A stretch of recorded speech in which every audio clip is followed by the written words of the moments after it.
Hi. Ancient site of Jesus' baptism a cesspool, screamed the headline. A recent story documents the fact widely known among those who've spent any time at all in the Holy Land that the likely site of Jesus' baptism by John has become so polluted that it is no longer safe for Christian pilgrims to be baptized there. The site, known as Deir Mar Yohanna, or the Monastery of St. John, is about a kilometer or so south of the El Hajla Ford on the Jordan River, near the place where the once mighty Jordan emptied into the Dead Sea. The Jordan has today shrunk to a trickle, most of its water drained off further upriver to irrigate crops in the Jordan Valley. Almost no water now makes it all the way down to the Dead Sea, which is why, coincidentally, the Dead Sea is drying up. What little water remains at the ancient site where many believe John the Baptist baptized Jesus is a putrid puddle polluted by untreated sewage from nearby Jericho. For this reason, Israeli authorities have banned Christian baptisms on their side of the Jordan River. The vast majority of Christians who travel to the Holy Land, however, will not be affected by the closure. Most Christian pilgrims never visit Deir Ma Yohanna. Rather, their experience of being baptized in the Jordan most likely takes place miles upriver at a place called Yardenit. Yardenit has been a Christian holy site since ancient times. Owing to the fact that the Jordan is readily accessible there, Yardenit has long been the place where Christian pilgrims have come to be baptized in the waters of the Jordan River. A 19th century painting depicts Christian pilgrims gathered at Yardenit to be immersed in the Jordan. Since then, it has become a favorite spot for Christian baptismal services. Today, Yardenit is maintained by a nearby Jewish agricultural commune known as a kibbutz. Kibbutz Kinneret has transformed Yardenit into a modern, well-maintained, if somewhat touristy, setting for Christian baptisms. Most any day, one will see scores of Christians of all stripes from all over the world wading into the Jordan at Yardenit to be baptized, some for the first time, some to reaffirm their original baptism, some merely curious, some deeply moved. It is indeed a multicultural mosaic of Christian traditions.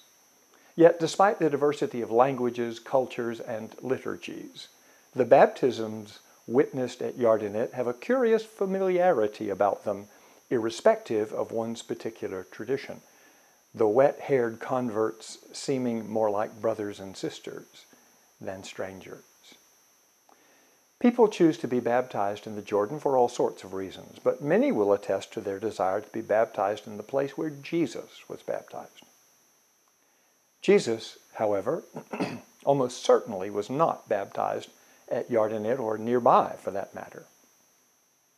Though we cannot say with certainty, Jesus, who was baptized by John the Baptist in the Jordan in identification with John's eschatological messianic movement, was probably baptized some 50 miles or so south of Yardenit, near the mouth of the Dead Sea and not far from the Essene community at Qumran. It was there, rather than up in the Galilee, that John the Baptist practiced his ritual cleansing immersions called mikvaot, as preparation for the coming day of the Lord, which John believed to be imminent. For more on the thoroughly eschatological character of John's ministry, see the excellent article on John the Baptist by Ben Witherington in the Dictionary of Jesus and the Gospels. According to the Gospels, the entire region of Judea and all the Jerusalemites went out to the wilderness where John was baptizing in the Jordan River, Mark chapter 1, verses 4 and following. The reference to the wilderness of Judea places the location of John's activity, and therefore Jesus' baptism, nearer to Jericho than Yardenit. If indeed the local population went out to the wilderness to be baptized by the prophet John, one would presume that John would have situated his place of baptism near the point on the river where people most frequently crossed it. In Jesus' day, the major path from Jerusalem to Jericho would have been through Wadi Kelt, which terminated at the Jordan at the ford in the river known today as El Hajlah. It was most likely here that John performed his mikvaot. The area today is part of the no man's land between Israel and Jordan and is therefore inaccessible to most tourists and pilgrims. And so the Christian today really cannot be baptized where Jesus was baptized. Moreover, contemporary Christian baptism not only happens at a place different from where Jesus was baptized, but for a different purpose. The Gospels interpret the significance of Jesus' baptism as more coronation than conversion. The voice from heaven, bat kol in Hebrew, declared Jesus to be both Son and servant of God. Son giving to servant a sense of identity, servant giving to Son a sense of purpose.